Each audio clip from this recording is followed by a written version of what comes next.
assim? O que que eles fizeram com Adão Negro? Esse filme não tinha o direito de fazer uma coisa dessas.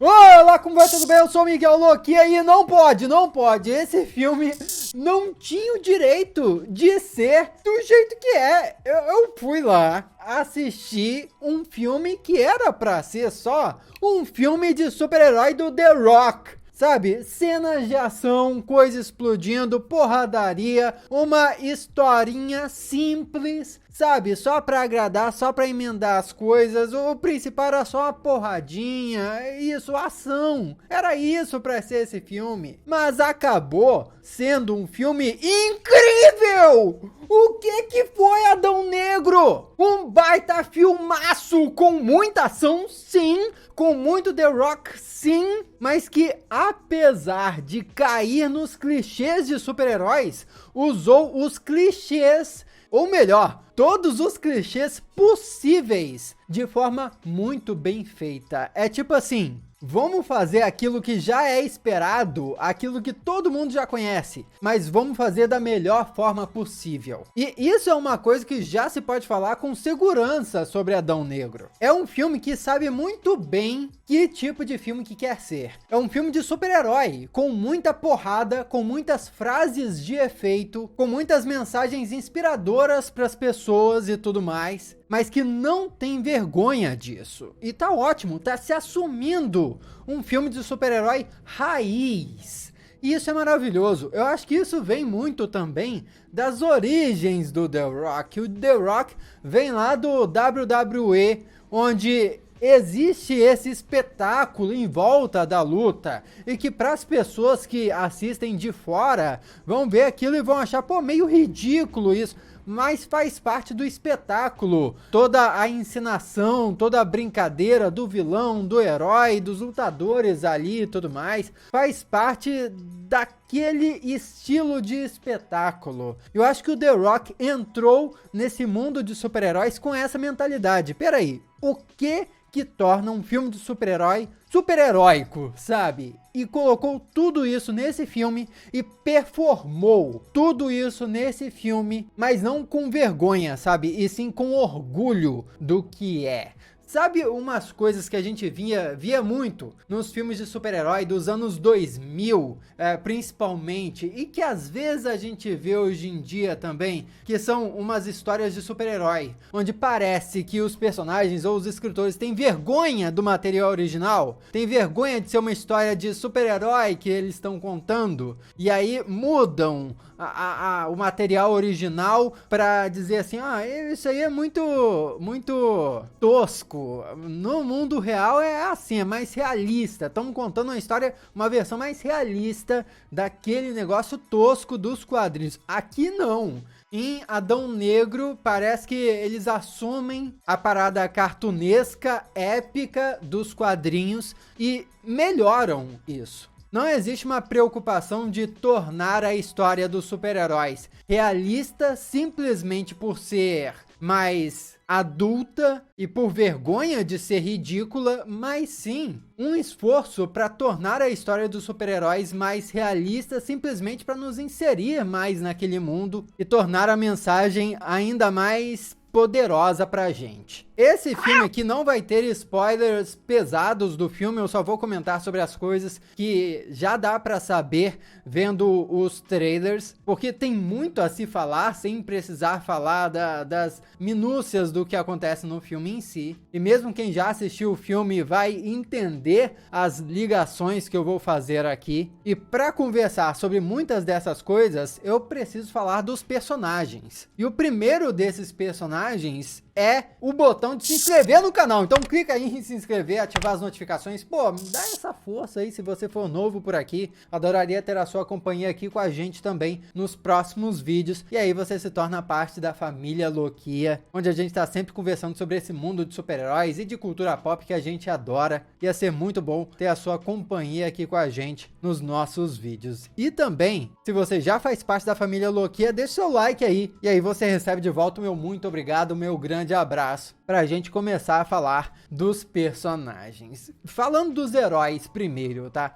Todos os heróis, eles se conectam à história de uma forma muito natural. Uma coisa que eu estranhei a princípio foi como é que a Sociedade da Justiça vai entrar na história do Adão Negro. Porque pelos trailers a gente viu que a Amanda Waller iria mandar a Sociedade da Justiça lá enfrentar o Adão Negro. Mas assim, a Amanda Waller não manda na Sociedade da Justiça. Só que assim, em uma cena muito rápida, fica claro como é que ela convenceu o Carter Hall, que é o Gavião Negro, a ir lá deter o Adão Negro. Não é uma questão de, ela manda na Sociedade da Justiça, e sim que, apareceu uma ameaça e eles precisam interceder. E outra, a origem, ou melhor, a apresentação suficiente desses personagens é feita de uma forma muito rápida, mas de uma forma muito suficiente, vamos dizer assim, e é muito natural. O que é mostrado no filme nos dá informação suficiente para nós nos identificarmos com cada um dos heróis ali, entendermos mais ou menos qual é a pegada de cada um deles, para além dos superpoderes deles,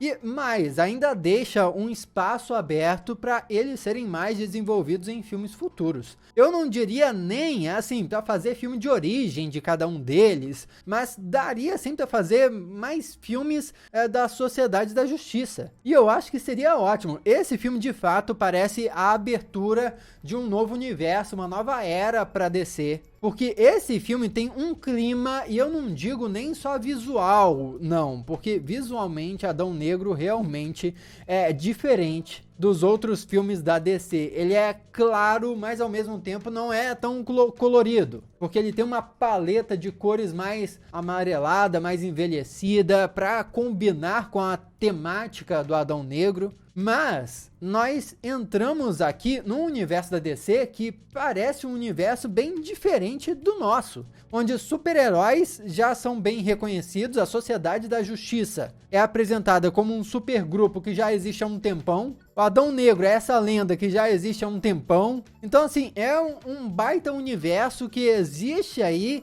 Como eu disse, já está formado e dá mais vontade da gente conhecer mais ele. E isso também diferencia pra caramba esse universo da DC do universo da Marvel que a gente conhece. Não só falando do mundo, mas também dos super-heróis até. Porque embora alguns super-heróis aqui apresentados se pareçam com heróis da Marvel, como por exemplo o Esmaga-Átomo poderia ser comparado ao Homem-Formiga. Até a personalidade dele lembra um pouco a personalidade do Scott Lang, no sentido deles serem mais bem-humorados. E também o Senhor Destino poderia lembrar um pouco o Doutor Estranho, por ser um mago e tudo mais. Mas assim, até sem querer entrar no debate de qual editora imitou qual, sabe? Quem copiou quem? Eu acho que o filme conseguiu diferenciar os personagens o suficiente. Fica claro que o Esmaga-Átomo é diferente do Homem-Formiga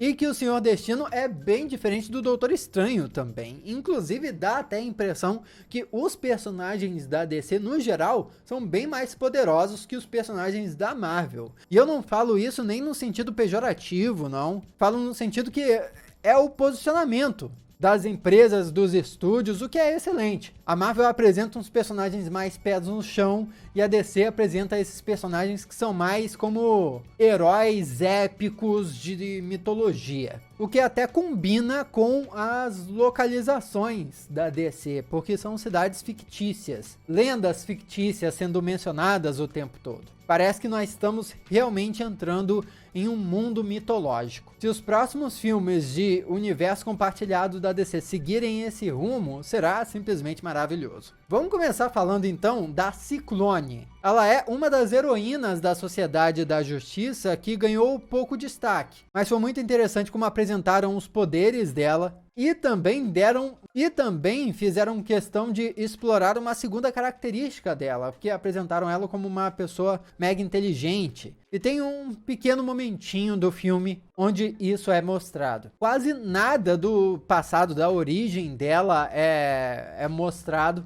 deixando, como eu disse, mais espaço para o futuro, mas acho que ela é um testamento de como uma personagem com pouco espaço, só pelas poucas cenas e poucos diálogos que ela teve, já conseguiu se provar carismática. E isso já é um atestado de como o filme foi competente em trabalhar os seus personagens. Acho que a mesma coisa pode ser dita do Esmaga-Átomo. Além dos poderes dele de crescer, ele também é o alívio cômico da equipe. E se encaixa de uma forma muito natural. O filme não é um filme engraçadão assim. Outra coisa que também diferencia esse filme dos filmes da principal concorrente que faz filmes de super-herói no universo compartilhado, né? Adão Negro é principalmente um filme bem sério. E o Esmaga-Átomo entra de fininho em momentos bem chaves para fazer uma piadinha ou outra. E não quebra o clima, não quebra a história de forma nenhuma.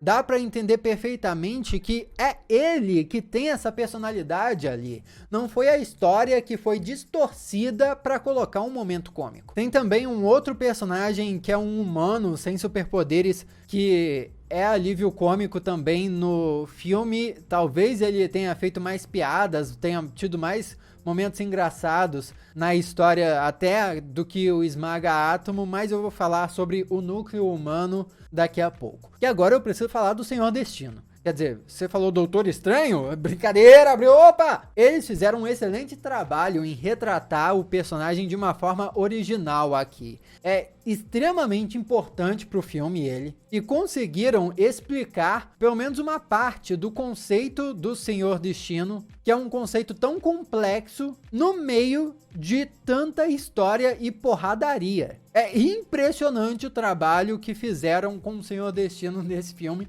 Ele é lindo lutando, caraca, toma um destaque absurdo. E o Pierce Brosnan, que cara é esse? Eu quero ficar um velhaco que nem o Pierce Brosnan, fala sério. O cara arrasou. E partindo agora pro Gavião Negro, o papel dele como líder da Sociedade da Justiça é incrível. Ele é carismático, é marrento, é sinistro, mas ele é ainda mais importante para a história por fazer o papel de herói tradicional que contrasta com o Adão Negro. Talvez até, se nós não tivéssemos ele no filme, nós nem perceberíamos que o anão...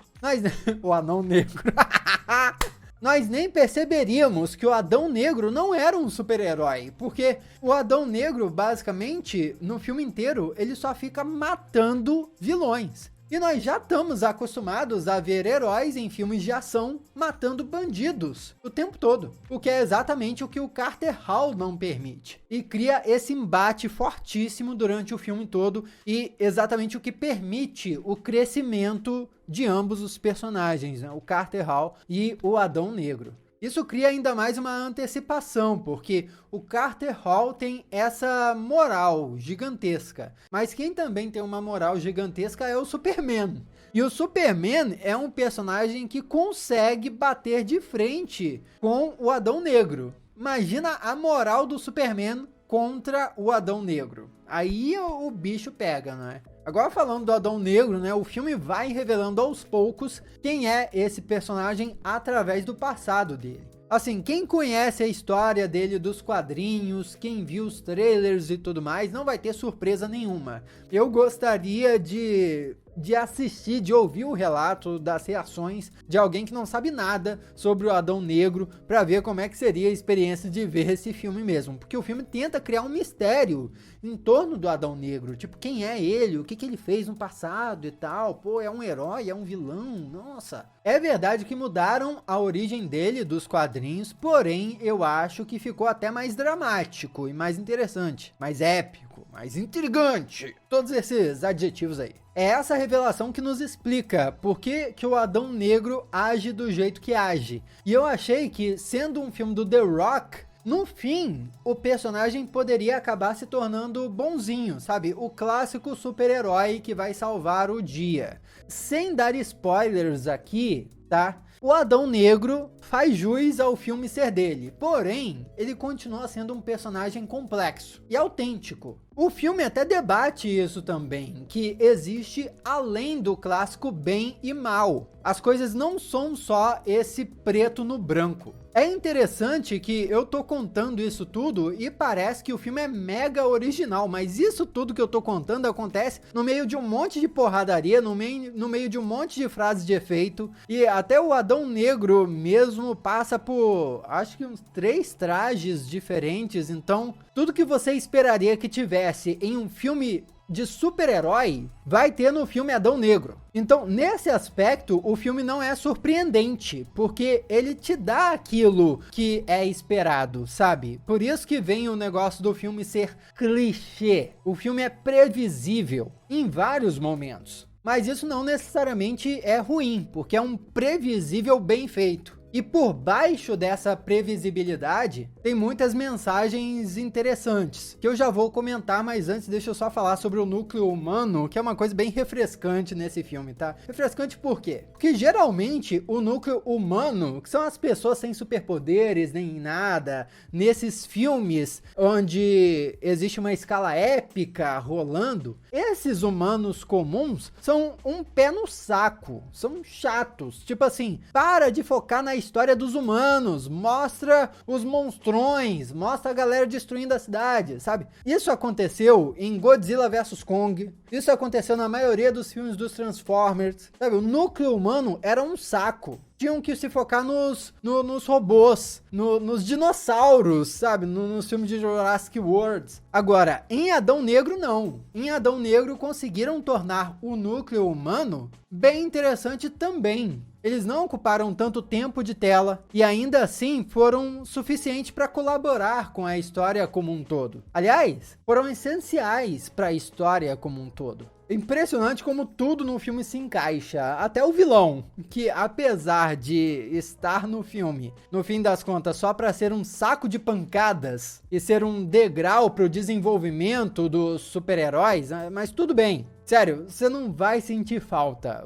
O vilão tá ali só para isso mesmo e tá ótimo. E aí, como eu falei, por baixo disso tudo existem algumas mensagens interessantes, porque o filme em si é sobre um cara que era um escravo e se revoltou contra o seu opressor. E o filme mostra que até hoje em dia essa opressão continua existindo de vários lados. Então, para bom entendedor, meia palavra basta. O filme fala ali sobre resistência, fala sobre imperialismo, meio que uma relação dos Estados Unidos com outros países subdesenvolvidos hoje em dia, mas também fala sobre não ser definido sobre os seus erros e também que existe muito mais do que bem ou mal. As coisas não são tão preto no branco como muita gente acha. Aliás, esse pensamento de que existe o bem e o mal, e inclusive é você que define que, eu sou o bem, isso aqui, ó, que eu faço é o bem, e você, o resto, diferente, é o mal. Esse pensamento é perigosíssimo. E muita gente pensa assim hoje em dia. Vamos parar de pensar assim. Não tô falando agora do contexto do filme, tá? Tô puxando um pouquinho pro mundo real, tá? Existem exceções, mas vale o debate. Tô abrindo o debate aí. E toda essa história, toda essa discussão acontece no meio de muita porrada e ação sem parar. É ação sem parar, com efeitos muito bonitos. O filme tudo redondinho ali, bem finalizado. Nossa, chuchu beleza, maravilha. Esse filme é inesperado. Eu não esperava que esse filme fosse tão bom. E ainda tem a cena pós-créditos, com uma baita esperança pro futuro da DC. The Rock realmente chegou pra pôr ordem na casa, carimbou ali, falou, ó, acabou a bagunça, vamos arrumar esse universo expandido da DC e vamos acreditar. Agora dá pra acreditar. Que filme maravilhoso. Nós já tínhamos vários filmes isolados incríveis da DC, como Coringa, como The Batman, até Esquadrão Suicida mesmo, era um filme que fazia parte desse universo expandido, mas não era tão conectado assim. Agora, Adão Negro é totalmente conectado e é, sério, impecável dentro da proposta dele. Se todos os filmes da DC daqui em diante forem assim, nossa, eles arregaçam. Comenta aqui o que você espera desse filme. Se já viu, comenta o que achou. Aqui do lado tem outros vídeos para você já assistir. Muito obrigado pela sua companhia magnânima. Eu sou Miguel Loquei e a gente se vê na próxima.